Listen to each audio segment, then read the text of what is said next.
嗨，亲爱的书友们，欢迎来到书海时光，一个为你每日推荐好书的心灵驿站。赶快关注我们，一起畅游书海，让阅读点亮每一天的精彩。大家好，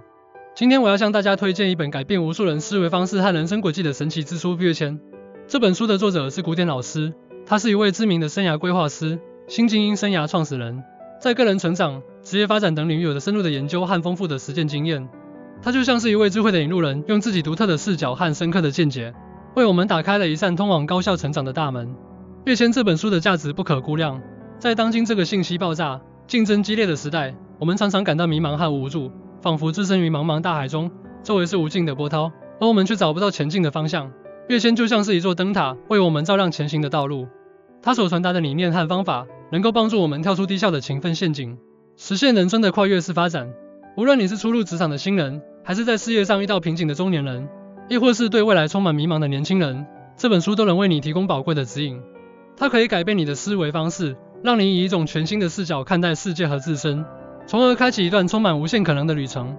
那么，大家有没有想过，为什么在同样的起点下，有些人能够在短时间内迅速崛起，成为众人瞩目的焦点，而有些人却始终在原地踏步，陷入平庸的泥沼呢？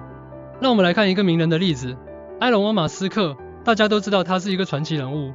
他从一个对科技充满热情的少年，成长为如今在电动汽车、太空探索等多个领域都取得巨大成功的商业巨头。他的成功并非偶然，其中一个关键因素就是他懂得如何跃迁。在特斯拉的发展过程中，马斯克没有像传统汽车制造商那样按部就班的发展，而是以一种跨越式的方式进行创新。他看到了电动汽车在环保和能源利用方面的巨大潜力，果断地投入大量资源进行研发和推广。这种跨越式的思维和行动，让他能够在竞争激烈的汽车行业中迅速崛起，成为了行业的引领者。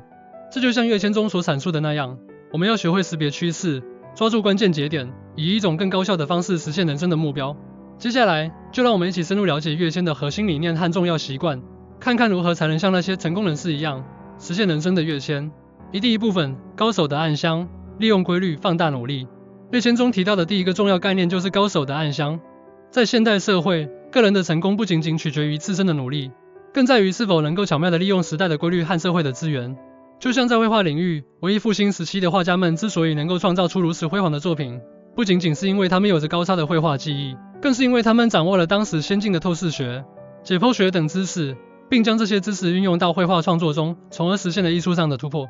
这就是一种利用规律来放大自己努力的方式。从心理学角度来看，人类天生具有对规律和模式的识别能力。我们的大脑就像是一台精密的机器，不断地在周围环境中寻找规律，以帮助我们更好地理解和应对世界。当我们能够识别并利用社会和科技发展的规律时，我们就能够站在巨人的肩膀上，更高效地实现目标。从逻辑上讲，社会是一个复杂的系统，在这个系统中存在着各种各样相互关联的因素。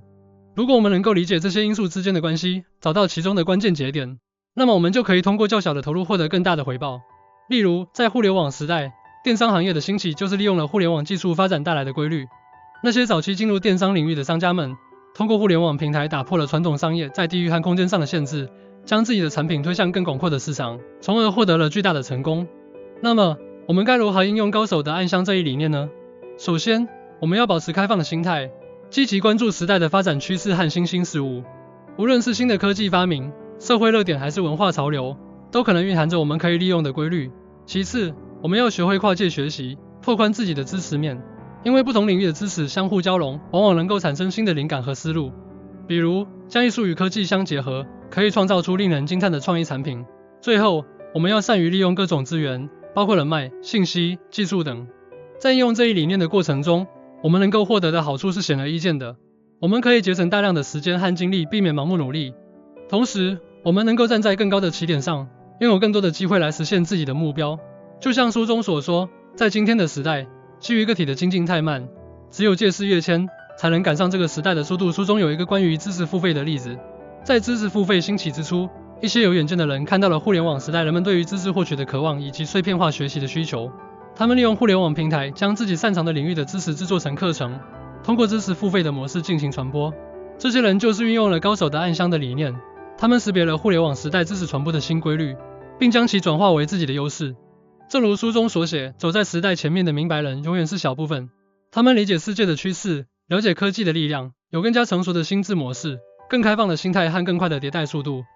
第二部分头部效应，站位比努力更重要。接下来，我们来谈谈头部效应。所谓头部效应，是指在一个系统或领域中，最有价值、最能吸引关注和资源的，往往是最顶端的少数部分。就像在一个行业中，顶尖的公司占据了大部分的市场份额和利润。在学校里，尖子生总是能获得更多的机会和荣誉。在人生的各个领域都存在着这种头部效应。从心理学上讲，人们的注意力是有限的，我们会更关注那些处于顶端的事物。在竞争激烈的环境中，人们往往有一种从众心理，会倾向于选择那些已经被广泛认可和关注的对象。从逻辑上分析，在一个领域内，资源是有限的，而处于头部的个体或组织能够吸引更多的资源，从而形成一种良性循环，进一步巩固自己的优势地位。例如，在体育界，顶级运动员能够获得更多的赞助、更好的训练条件以及更多的比赛机会，这使得他们能够不断提升自己的水平，保持在头部的位置。要用头部效应，我们首先要明确自己的领域和目标，然后我们要努力寻找在这个领域中能够让自己脱颖而出的独特优势，并将其发挥到极致。同时，我们要学会选择合适的平台和环境，因为不同的平台和环境下，头部的标准和竞争程度是不同的。比如，一个优秀的程序员，在一家小型创业公司可能更容易成为技术方面的头部，而在一家大型科技公司，则需要付出更多的努力才能在众多优秀的程序员中崭露头角。应用头部效应的好处是巨大的，它能够让我们获得更多的资源和机会，提升自己的知名度和影响力，从而加速个人成长和事业发展。正如书中所言，站位比努力更重要。找到自己可进入的头部区域，你的努力才会产生更大的价值。书中提到了很多关于头部效应的案例，其中一个是关于自媒体行业的案例。在自媒体刚刚兴起的时候，一些有才华的人率先进入这个领域，他们凭借着独特的视角和优质的内容，迅速吸引了大量的粉丝，成为了自媒体领域的头部人物。这些人不仅获得了丰厚的广告收入，还拥有了强大的个人品牌和影响力。他们在享受头部效应带来的好处的过程中，也进一步巩固了自己在自媒体领域的地位。书中写道，在一个系统里，头部品牌吸引的注意力大概占 40%， 第二名是 20%， 第三名是 7%、10%， 其他所有人共分其余的 30%。 头部会带来很多的正反馈，资源、机会、名望。你挣得越多，机会越多，你的速度越快。第三部分，功利读书法，学得更少，会得更多。在知识爆炸的时代，我们每天都被各种各样的信息所淹没。然而，并不是所有的知识都对我们有用。跃迁中提出的功利读书法，就是为了帮助我们解决这一问题。这种读书方法强调以目标为导向，有选择性的阅读和学习，从而提高学习效率。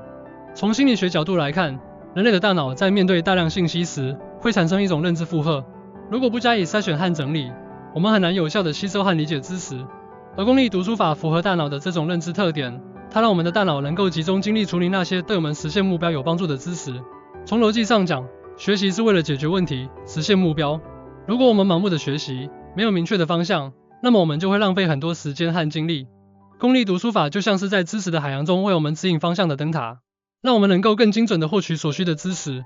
应用功利读书法，我们首先要明确自己的学习目标。这个目标可以是解决一个具体的问题，提升某项技能，或者是满足某个特定的需求。然后，我们要根据目标选择合适的书籍或资料。在阅读过程中，我们要带着问题去阅读，重点关注那些能够解答我们疑问的内容。同时，我们还可以做一些笔记，记录下重要的观点和思路。应用功利读书法的好处是能够大大提高我们的学习效率。我们可以避免在无关的知识上浪费时间，将精力集中在对我们有用的内容上。这样，我们能够更快地掌握新知识，提升自己的能力。就像书中所说，我们从小到大读了很多书，但大部分都忘了。真正把知识内化为能力的，是那些带着问题读书、学习的人。书中有一个关于一位职场新人的案例。这位新人刚进入公司，对业务不太熟悉，但是他没有像其他新人那样盲目的学习各种知识。他首先明确了自己在工作中需要解决的问题，然后有针对性的阅读相关书籍和资料。他通过功利读书法，迅速掌握了工作所需的知识和技能，在短时间内就成为了团队中的骨干力量。书中写道，在知识爆炸的今天，我们需要的是一种功利的读书方法，以目标为导向，让知识为我们所用。第四部分，联机学习，与他人共享知识，实现共赢。联机学习是跃迁中另一个重要的学习理念，它强调与他人合作，通过共享知识、交流思想来共同进步。在这个互联互通的时代，个人的智慧是有限的，而集体的智慧是无穷的。从心理学上讲，人类是社会性动物，我们天生具有与他人交流和合作的欲望。在与他人的互动中，我们可以获得新的视角和思路，激发自己的创造力。从逻辑上分析，每个人都有自己的专长和知识储备，通过联机学习，我们可以将各自的优势结合起来，实现知识的互补和共享。这样，我们能够更全面地了解问题，更高效地找到解决方案。例如，在一个科研团队中，不同的专家们通过联机学习，分享各自的研究成果和经验，共同攻克一个又一个科学难题。要用联机学习，我们首先要主动地与他人建立联系，积极参与各种学术交流、专业讨论等活动。在与他人的交流中，我们要保持开放的心态，乐于分享自己的知识和经验，同时也要虚心向他人学习。其次，我们可以利用互联网平台，加入一些在线学习社区或论坛，与来自世界各地的人进行交流。应用联机学习的好处是能够拓宽我们的视野，丰富我们的知识储备。我们可以从他人的经验中获得启示，避免走弯路。同时，我们能够与他人建立良好的人际关系，为未来的合作和发展打下基础。正如书中所言，在当今时代，联机学习是一种高效的学习方式，它让我们能够与他人共享知识，实现共赢。书中有一个关于一群程序员的故事，这群程序员来自不同的国家和地区，他们通过网络平台组成了一个学习小组，他们在小组中分享各自在编程方面的经验和技巧，互相解答问题。通过联机学习，他们的编程水平得到了快速提升，并且在一些大型项目中成功地进行了合作。书中写道，联机学习让我们能够突破地域和时间的限制，与全球的优秀人才共同进步。第5部分，破局思维，打破思维局限，突破人生困境。在我们的生活中，我们常常会遇到各种各样的困境，这些困境就像是一个个僵局，阻碍着我们前进的步伐。跃迁中的破局思维就是要帮助我们打破这些思维局限，找到解决问题的新方法，从而突破人生困境。从心理学上讲，人们在面对困境时，往往会陷入一种固定的思维模式。这种思维模式会限制我们的思考范围，使我们难以看到问题的本质和新的解决方案。而破局思维要求我们跳出这种固定的思维模式，从不同的角度去看待问题。从逻辑上分析，一个问题之所以成为困境，是因为我们现有的思维方式和解决方案无法有效地解决它。如果我们能够改变思维方式，尝试新的方法，那么我们就可能找到突破困境的途径。例如，在商业领域，一些企业在面临发展瓶颈时，通过破局思维，重新审视市场环境和企业自身的优劣势，调整战略方向，从而实现了企业的转型和发展。应用破局思维，我们首先要认识到自己思维中的局限性。我们可以通过反思、与他人交流等方式来发现自己的思维盲点。然后，我们要尝试从不同的角度去分析问题，思考是否有新的解决方案。同时，我们还可以借鉴其他领域的经验和知识，来拓宽我们的思路。应用破局思维的好处是能够让我们在面对困境时更加从容和自信。我们能够打破思维局限，找到更有效的解决方案，从而实现人生的突破。书中提到，破局思维是一种强大的思维方式，它让我们能够打破困境，实现人生的跃迁。书中有一个关于一位企业家的案例，这位企业家在企业经营过程中遇到了资金链断裂的困境，传统的融资方式已经无法解决他的问题。他运用破局思维，重新思考了企业的商业模式和盈利方式。他发现了一种新的商业模式，通过与合作伙伴共同开发新市场，实现了企业的盈利增长，从而解决了资金问题。